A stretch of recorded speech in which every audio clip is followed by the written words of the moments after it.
All right, that was crazy.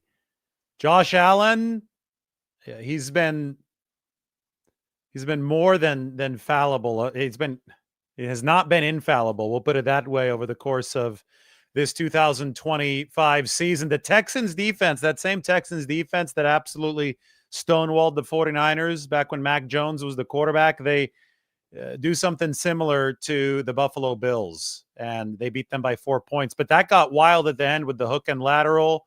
That was on 4th and 27. It looked like Buffalo was going to go down and score. I mean, how do you not score after converting 4th and 27? Still, the Texans were ready. That's a defense that DeMeco Ryans has. And I think that I mentioned this after the 49ers played Houston.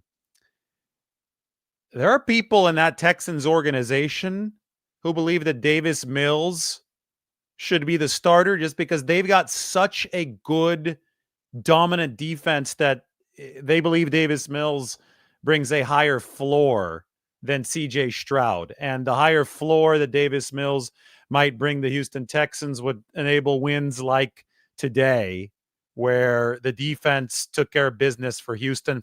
They are now 6-5. The Texans have the same record as the Carolina Panthers, whom the 49ers play on Monday night. And, you know, the Buffalo Bills, they're 7-4.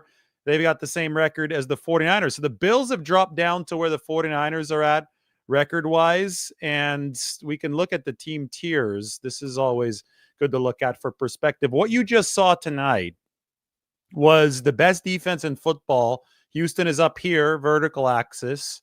Shut down the second best offense in football, the Buffalo Bills, over here on the right on the x-axis. Josh Allen was sacked 8 times. He threw 2 interceptions. 3 straight games now with 3 turnovers for the Buffalo Bills.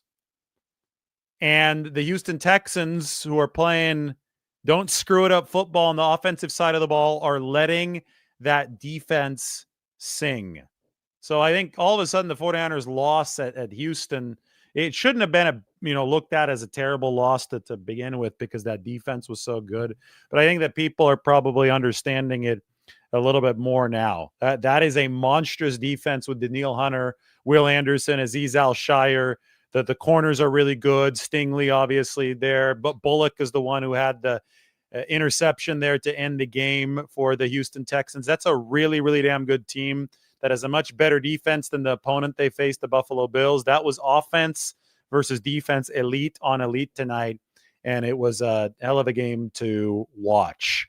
You know, we're talking about the 49ers former assistant defensive coordinator, DeMeco Ryans. He's a head coach now with the Texans. Some people thought he might be coaching for his job this year. It's looking a lot better now that that team is 6-5. They're saying that CJ Stroud is going to be back. It's going to be hard to mess with what they have right now. I would say that Davis Mills carries a much stronger case to start over CJ Stroud than Mac Jones carried to start over Brock Purdy once Brock Purdy was back in the lineup. Not to compare those two situations, but it's going to be interesting to see how the Texans move forward. I wanted to talk about this morning, and I know we had to cancel the live this morning, so I apologize for that. But this morning, I wanted to talk about Robert Saleh. Albert Breer started writing about Robert Saleh being a potentially hot candidate on the coaching cycle this offseason. And Mike texted me, and he said that Cincinnati Bengals, if they fire Zach Taylor, maybe Robert will be a good candidate for them. It's going to be funny because the 49ers probably aren't going to finish higher than number 20 defensively this year, but anybody who actually watches the games, watches the ebb and flow of what's going on, will tell you that Robert Saleh's done a hell of a job for San Francisco. Just like 2018, he hasn't had the personnel, right? Back in 2018, that was before Nick Bosa. That was when Cassius Marsh was the 49ers' best edge rusher. They were depleted up front along those edges. I know they had Armstead and they had DeForest Buckner on the inside, but the inability to constrict the pocket brought huge problems to the 49ers that year. The defense ranked number 27 or number 28. And, you know, a lot of 49ers fans at the time were calling for Robert Saleh's job. Then in 2019, they got Nick Bosa and Dee Ford, and how quickly things changed. Fred Warner blossomed into a vet linebacker in his second year. Richard Sherman had been with the 49ers in 2018, but was now working with a pass rush from the edges in 2019. Snap of a finger, all of a sudden the 49ers were delivering, and Robert Saleh became the Robert Saleh that we all know today. The Jets hired him away after the 2020 season. The rest there was history. Saleh came back to the 49ers, and now he's dealing with a unit that doesn't have all too prolific of a pass rush again. But he has done a fantastic job masking deficiencies for the 49ers, which is one big reason why they are 7-4. I mean, if you look at it right here, San Francisco, this is where they're at on the team tier chart. They're not far from where Dallas is at. The offense for the 49ers has been worse on the aggregate. The defense has been better, but, wouldn't surprise me if the 49ers surged past Dallas offensively with what they have now in Brock Purdy and Ricky Pearsall back in the mix. I actually wrote about that today on the San Francisco Standard. The question is, where does the 49ers defense take them on the vertical axis? Because, we saw Buffalo today. That's one of the teams that's in the top tier here in the NFL. I mean, it's Buffalo, Kansas City, Green Bay, Indianapolis, and the Rams. They just got beaten by the Houston Texans. A team from the 49ers tier, really, right? Especially if the 49ers are better than what they were with Mac Jones offensively, which they should be, means anybody could beat anybody on any given Sunday. So as long as you thrust yourself into one of these contending positions, and the 49ers have the ace in the hole too with special teams. They've got a much, much better special teams unit than they did in the past, and probably better special teams than a lot of the teams that are listed up here. I want to get the article up for you guys on the San Francisco Standard. I think it would be a pity of sorts if Robert Saleh couldn't see this through for at least 2 years with a healthy 49ers defense, but that's sometimes how life works. I think that he's going to generate head coaching interest regardless, because people who know football know that Robert Saleh has done a really good job coaching this 49ers team. Another thing that I wanted to talk about today, and I did a little bit in the article, it's up on the San Francisco Standard, is 49ers new kicker, Matt Gay. Not good from over 50 yards over the course of the past couple seasons, but he's made 89.4% of his kicks from under 50 yards since that 2022 year with the Rams, where he made over 90% overall. So he's fallen off in terms of the super long kicks Matt Gay has. But the 49ers obviously weren't going to find a superstar on the street at this point of the season to replace Eddie Pinheiro.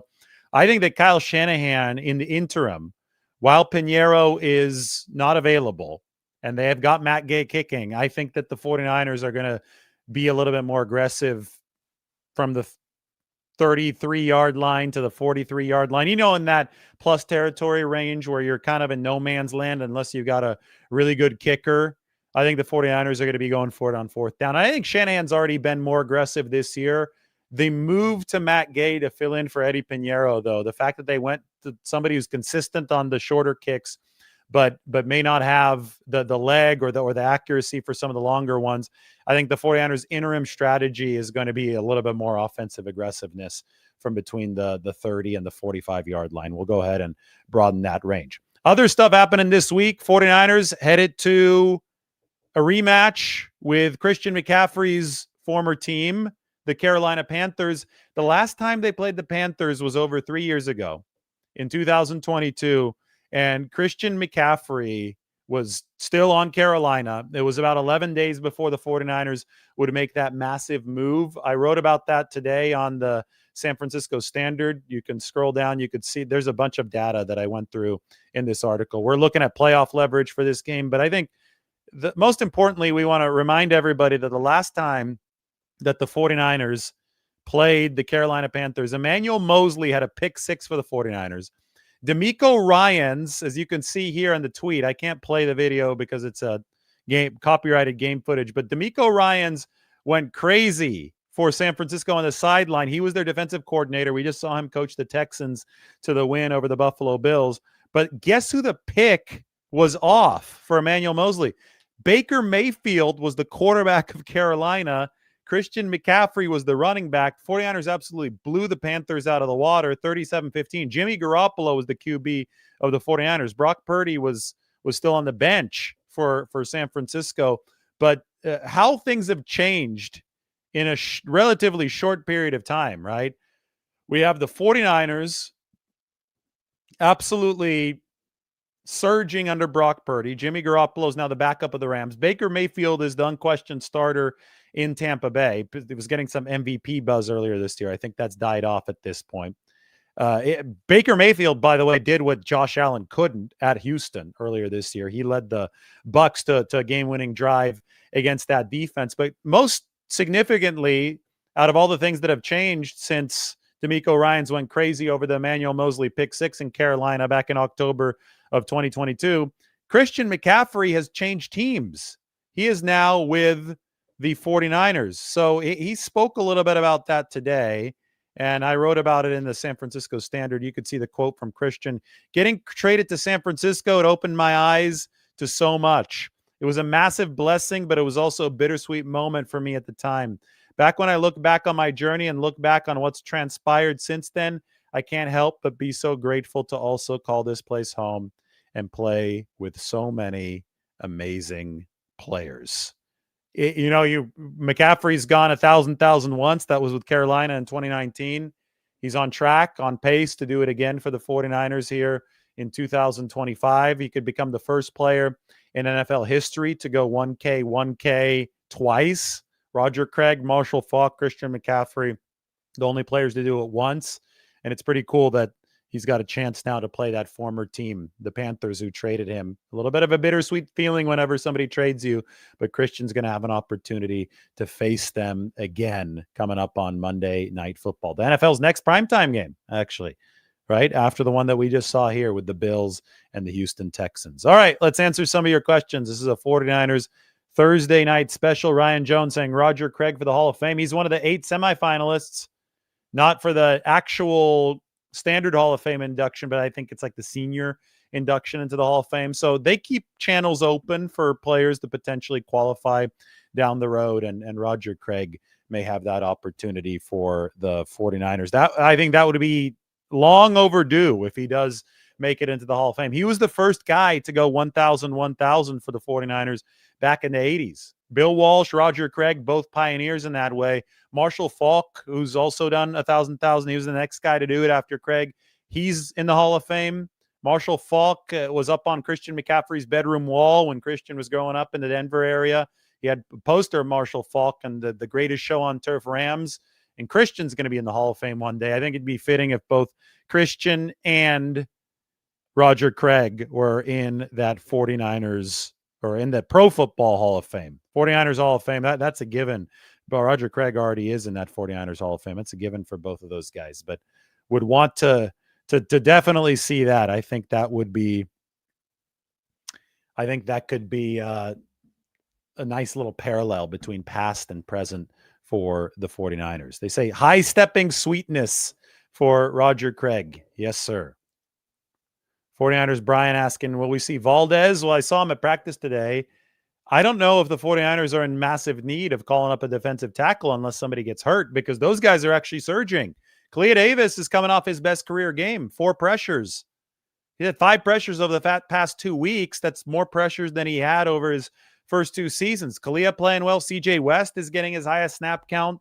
He has taken a step forward for the 49ers. Both CJ and Kalia have had casts removed from their hands. CJ was just a broken thumb. Kalia was a broken hand. So that's healed now. Doesn't have to wear the cast. And I think it's really helped both of their play at defensive tackle. And Alfred Collins has been the 49ers' most impressive rookie. As Mike says, Valdez is a 2026 roster guy. He's going to have to make a jump over the course of the offseason. But I agree with Mike. I think that Sebastian Valdez is somebody who they're redshirting this year. He might get a cup of coffee playing for the 49ers this year, but it's not going to be something they plan on doing. It's going to be something that might have to happen by necessity if there is an injury. What I think about Nick Martin against the Cardinals, nice B+. 14 snaps. There was one route that got behind him in the game, so I can't give him an A, but he made 7 tackles over the 14 snaps. We all saw how raw Nick Martin was in the preseason. And when I saw that, I said, there's no way this guy's seeing the field for at least the first half of the year. It'd be irresponsible from the 49ers to not develop him behind the scenes and get him a little bit more ready for spot duty. And they did get that done. And now he's out on the field at Sam linebacker position, and I think that everything has progressed the way that it should. But the 49ers have shown great patience in this scenario. They've given Nick Martin some time to develop. Remember, he only played 4 games last year before he hurt his knee for Oklahoma State. So this was a guy that didn't have the same type of groove going as a Michael Williams or an Alfred Collins, both guys who played deep into the college football playoff last year. It only made sense for Nick Martin to be slow played into this. That's what the 49ers are doing. And now we're going to get to see a little bit more of Nick Martin down the stretch of this season. I give him a B+ for his first extended action against the Cardinals. James says, if Sky Moore and Brian Robinson Jr. play lights out for special teams, the 49ers will blow out the Panthers. Well, okay, so you're talking about the returners. It's not only up to them, though. 49ers have to block for those guys. Remember to credit everybody that deserves the credit. And it's not just about the returners. Even though Sky and Brian have been really good, I think it's imperative that the 49ers get the credit passed around to the entire unit, starting with Brant Boyer. But they are blocking well. They're setting everything up. It really takes all 11 to be successful on special teams. Have you guys heard of Bubs Naturals? It's the collagen that I've been talking about here over the course of the past couple shows. Well, Bubs Naturals is a tribute to former Navy SEAL Glenn Bub Doherty, a national hero who laid down his life saving Americans in Benghazi, Libya. Glenn was a friend to so many, including Bub's founder, Sean Lake. Glenn's call sign in the Navy was Bub. Glenn Bub Doherty stood out for self-improvement and was always helping others. That DNA is woven into the Bubs brand. Bubs donates 10% of all profits to charity in Glenn's honor, starting with the Glenn Doherty Memorial Foundation. Bubs Naturals doesn't just make the cleanest and most effective collagen peptides in the world. They also sell electrolyte supplements, MCT oil creamer, and more. All of their products have clean ingredients and are third-party tested. Live better longer. For limited time, our listeners are getting 20% off Bubs Naturals by using the code Lombardi at checkout. Just head to bubsnaturals.com and use Lombardi, and you're all set. After you purchase, they will ask you where you heard about them. Please support our show and tell them our show sent you. Bubs Naturals collagen. I'm ready for more questions on this beautiful Thursday night. We got a member for 1 month just stopping by. Say what's up. It's Carlos. Go, Carlos. I'm going to text you in a second. All good news. I just have to get on top of something. Carlos is the man. Everybody go check out the Boys Deli. Carlos just became a member last month. Carlos is over at the Boys Deli on Polk. I was just there the other day, but Carlos wasn't there. It was his day off, unfortunately. Got myself a nice Sandlot. It was awesome.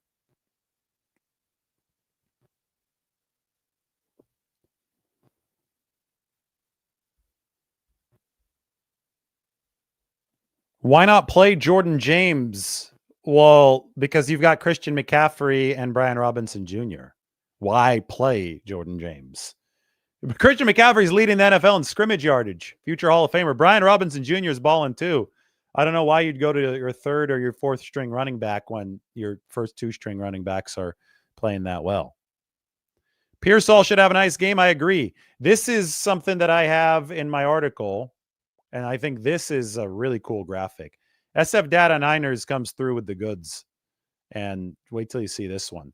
The 49ers average depth of target on their offense.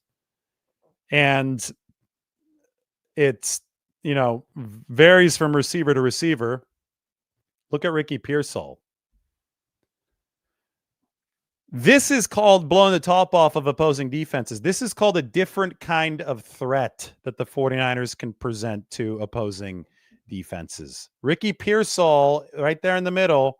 Everything has been deeper. Like you go left and right. None of these dots on average are further downfield than Ricky Pearsall's, even for other wide receivers.